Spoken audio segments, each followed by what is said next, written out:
Hey, what's up, you guys? This is WD3, and this is your Hill Report Daily Marketing Tips. Well, we just had a great distribution this morning. Uh, Definitely shout out to all the businesses who were in today's paper on the ad sheet, on the crossword puzzles, getting flyers out. Hey, today's paper was great, just like every day, but it's just getting better and better and better. And as it gets better, that's what I want to talk about today. As it gets better, you're going to have to learn how to separate who is your competition versus who are your haters. Um, I'll give you an example. Your competition is going to be rival businesses that are in the same industry. Um, Definitely businesses like, for instance, if you're an insurance business, well, another insurance business. If you're a restaurant, another restaurant, right? Those are your competition. You might even have some other, if you sell luxury products, there might be extra other luxury products around and they're competing for the luxury dollar. Um, but your haters, there's not your competition. Your haters are folks who wouldn't dare start a business. Your haters are family. Your haters are friends. Your haters are people who stand on the sidelines and they wouldn't definitely ever in their life have the courage to start a business. They're just haters, right? They're not your competition. They're just haters. So compete against your competition, ignore the haters. That's the formula. Compete against your competition, ignore the haters. Try to be as independent from the haters as possible because those guys are unhappy with their own life. So they're going to try to uh, pose as your competition. They're fake. They're not your real competition. They are uh, they're not even in the league of courage with your competition. Your competition actually got their business license. Your competition started a business. Your competition hired employees. Your competition has a logo. Your competition is advertising. Your haters are doing nothing, right? So we should pay more attention to our competition than to our haters. Your competition is giving you ideas of when to have sales. Your competition is giving you ideas of how to properly price your product. Your competition is giving you incentive to make your logo and your advertisements more attractive to customers. Your haters are they're just basically hoping that you fail. They're trying to talk you out of your confidence.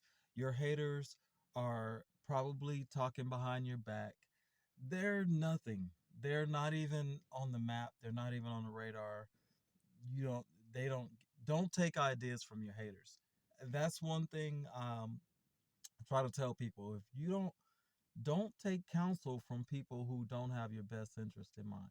If you're not 100% sure that this person has your best interest in mind, never take advice from them because their advice is a trap, right? Um, you might have a good relationship with someone who is your competition in business. You guys might both have auto repair shops and sure they're a competition, but when you have overspill and you really want to get a customer taken care of, you might tell them, hey, go over to Johnny's, right?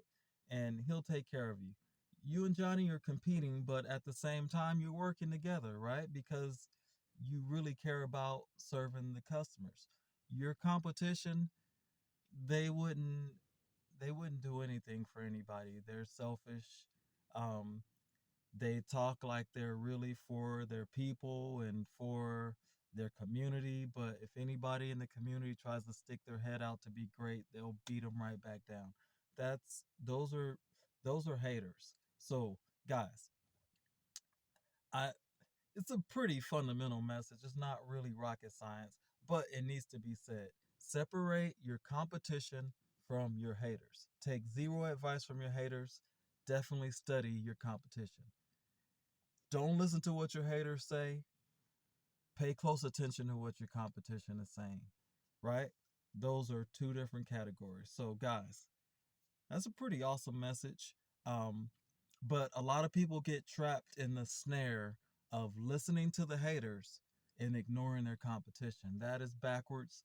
That is not that's not the smartest way to go about it.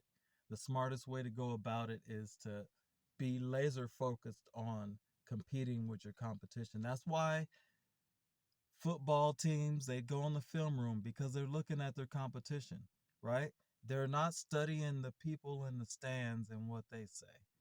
In the they're not studying the announcer that hates their team and what they say.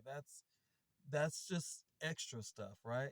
And if the greatest players pay no attention to that stuff. But you are having whole meetings, film sessions, gatherings, groups about what the competition is doing. You have them on film, you're watching all their plays, you're watching their tendencies, you're watching how they line up, you're watching who their best scorer is, you're paying attention to everything about your competition. But your haters, you're calling zero meetings. You shouldn't be calling any meetings concerning your haters.